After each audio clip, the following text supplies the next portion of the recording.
All right, what's going on, everybody? There are only 2 matches remaining in the Neo-Egoist League, and due to the fact that we've gotten a multitude of the matches already, not to mention there have been an insane amount of hype moments in those matches, I think it's about time that we go through and check out the best goals in the entirety of the Neo-Egoist League so far. The list itself, I've limited to the 3 matches we've seen. However, I do have a couple honorable mentions that weren't in mainstream matches that we did actually see in flashbacks and stuff, but I'll get to those when I get to those. Before we do get into it though, I do want to take a quick second and shout out the Discord link down below in the description. We do have a ton of Blue Lock themed events going on there, such as the Sims, Draft Battles for Money, and I already said this, but I did close the entry for my Blue Lock in EAFC 24 event that I got going on, so sorry, but you can stay tuned for that when it happens. But yeah, with that out the way, I think that's all I got for you today. Grab some snacks, fill those cups, sit back, relax, and enjoy.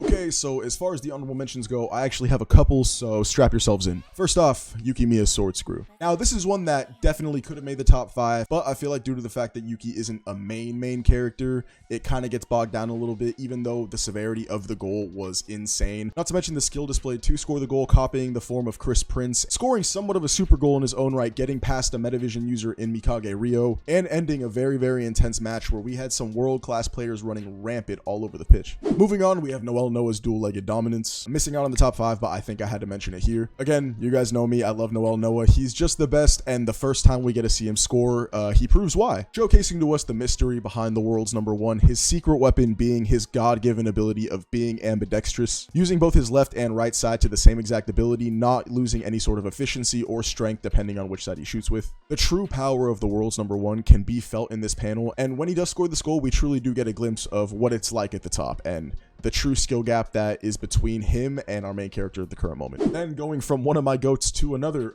we have Barrow's coup d'etat. Coming in the heat of the Uvers vs Bayern Munich match, this is probably one of the coolest goals that we've seen. I feel like I'm going to get flamed for putting this here, and I do love Barrow, so not seeing him in the lineup is going to be a little crazy to some people, but let's face it, we've had some absolutely insane goals, and even though he overthrew Mark Snuffy, even though he took over the team by himself, even though he evolved himself into a player that we hadn't seen before, in turn becoming the best Barrow showay possible, sadly, it's only going to make it as an honorable mention on my personal list. Next up, we got Bachira's B-Shot. Talking about the Neo-Egoist League and not mentioning Bachira, at least in some regard, is a little bit criminal in my opinion, and the B-Shot is one of the reasons why I feel like you can't really forget what he's truly about. Let's not forget, Bachira's kind of been doing mostly everything for Barca on his own, or at least trying to do it on his own. He doesn't have much help from his team as they're not as talented as the other rosters, such as Manshine or Bastard, for instance. But due to the fact that he doesn't have those weapons at his disposal, similar to Isagi or let's say Rio, Bachira had to improve himself to a point where he has to compete on his own against not just these great players who are evolving, but these great players who are evolving with a better team than he has. So the B-Shot was more so just a display of what Bachira is about and reminding you guys that he's still going to be a mainstay in the series for a long way to come. Promise you, we're almost done. Just have the off-screen ones right now. Sendao's goal in the Manchan City match. Absolutely love this one. I can't get enough of Sendao. He's truly the best. Much deserved goal for the Clutch King in my opinion. And then finally, I have Rin's final goal against Manshine City. It's no secret that Rin's absolutely goated. So the first time we'd actually see gameplay of him in the Neo-Egoist League, I think we all expected that it was going to be great. And yeah, it was pretty great. He basically fathered Nagi, and it's almost implied that he kind of single-handedly destroyed them on his own. Let's not forget, he had a hat-trick this match, showcasing to the readers that he's not just better than we remember, but he's evolving and becoming an even different player, adding new weapons into his arsenal and becoming even more dynamic all across the board. This goal was more so just a display of how scary the current Otoshi Rin is, and I think it did a perfect job at that. But with all those honorable mentions out the way, we can finally move on to the top 5. Coming in at the number 5 spot, we have one that's pretty near and dear to my heart, and that's the Kaiser Impact. Now, I kind of want to make this a tie between the initial Kaiser Impact as well as the You're Fucking Blind Kaiser Impact. Both of those goals kind of serve the same purpose and have the same effect on the reader, but if I was to choose one, I would definitely choose the initial Kaiser Impact. Not just the symbolism we see with an imaginary Isagi just a couple steps behind Kaiser, giving the readers a visualization of what Isagi means when he says Kaiser plays his ideal version of football, but not just plays it, he surpasses it. Not to mention, on top of everything it meant for Isagi, we just have to mention it was probably the most breathtaking goal we had up to that point. You can argue that the U20 goals were definitely better and more hype, but I think when this goal actually happened, the reader base was absolutely floored and jaws were truly dropped on the floor because we had never seen someone this dominant, and showcasing a weapon this dominant early on not only was perfect in setting up the villain for this arc in Michael Kaiser, but giving us a small taste of what the world stage is truly all about. Alright, staying in that FC Barca vs Bayern Munich match, I have the 4th goal on my list, and I think most of you guys can assume what it is right now. Yes, everybody do it with me. Oh. That's right, ladies and gentlemen. Levinho's Dance to Death is coming in at my number 4 spot. Now, me personally, I am a huge Levinho fan, especially since I did recently reread the FC Barca vs Bastard Munich match. And I'm not gonna lie, every time I saw Levinho on the panel, I was just thoroughly hyped because I knew what was coming next, and every single time he was not just on the pitch, but just on the page, he never disappointed. And the true essence of Levinho, the dancer of death, is perfectly symbolized by his goal in the FC Barca vs Bastard Munich match. As we see him not only defeat Noel Noah in a duel due to the fact that Isagi tried to intervene, blah, blah, blah, that's besides the point. He not only embarrassed the world's number 1, our main character, but the entirety of the Bastard Munich defense, as well as the goalkeeper, as he simply just jumps over him with the ball. And I'm sure you guys already know the rest. Back heel, bow, coldest fucking celebration in the entirety of the series. I don't fucking care. Very similar to the impact that Kaiser Impact, no pun intended, actually had on the series. This gave us one of the first glimpses of truly the difference between a master striker and just a simple U20 prodigy that we've all come to know. I mean, up to this point, we were thinking Itoshi Sai, Oliver Aiku, even Shido Ryusei at this point were like some of the top players in the verse. And then by the time we got master strikers who actually were professional players and played on the world-class stage where our players are going to eventually work their way up to, yeah, nah. It was a completely different level. I don't think any of the readers were ready for that. And I feel like Levinho's Dance to Death perfectly personifies the essence of what it means to be a world-class player in the world of Blue Lock. Therefore, it has to come at number 4 on my list. Okay, moving on to number 3. This might be a little bit of a glaze, but it's the 5-shot. Now, my loyal viewers know me.